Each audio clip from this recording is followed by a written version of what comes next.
Jadi adik-adik, kakak-kakak, abang-abang, ya memang sistem pendidikan kita bermasalah. Saya pun dah sentuh benda ni lama dah. Banyak aktivis pendidikan dah cakap pasal benda ni lama dah.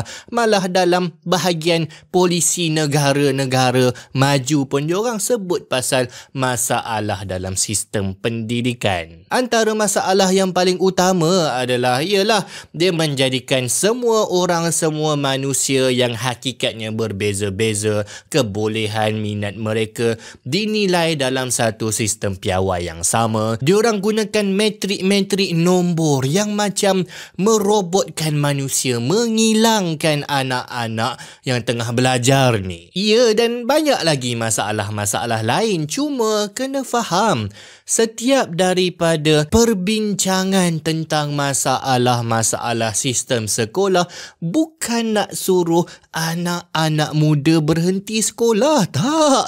Kita nak perbaiki, kita nak tambah baik sistem sekolah ni. Dia macam korang tengok game show yang ada peserta masuk dalam satu bilik luksinar, lepas tu dia terbangkan duit banyak-banyak kan.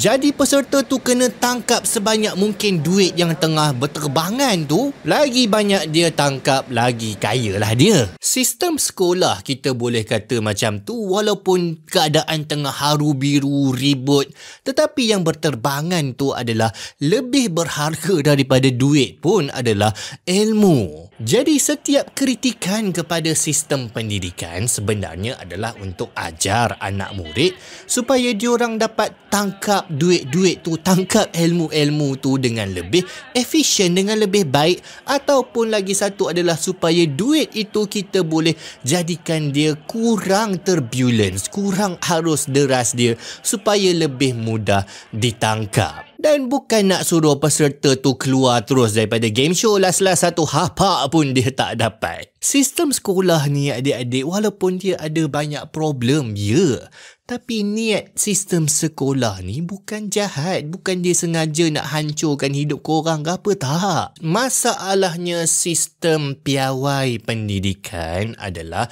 disebabkan kalau kita nak betul-betul ikut ideal, kita nak supaya setiap silibus untuk setiap seorang anak murid itu khusus untuk anak murid tersebut, kena ada satu cikgu pakar yang boleh gubal silibus khas kepada setiap anak murid dia, maka negara kita akan bankrupt. Dia tak ekonomi langsung, tak praktikal, dan sekarang ini pun satu cikgu kena jaga 40 anak murid. Maka sistem pendidikan ini kita kena compromise dengan harapan ia menjanakan kebaikan yang paling optimum walaupun ada banyak kelemahan adik-adik. Tapi akhirnya balik pada diri adik-adik itu sendiri. Kalau adik-adik memang tertutup otak, tertutup minda, memang anggap sekolah ini tak ada apa-apa manfaat langsung pada adik-adik, maka itulah apa yang akan berlaku. Adik-adik buang masa berbelas-belas tahun dalam sekolah. Tapi kalau adik-adik buka minda adik-adik, cuba untuk cari sebanyak mana kebaikan yang tengah berterbangan, adik-adik tangkap, adik-adik grab, maka itu on you. Kejayaan berada pada tangan adik-adik di sekolah.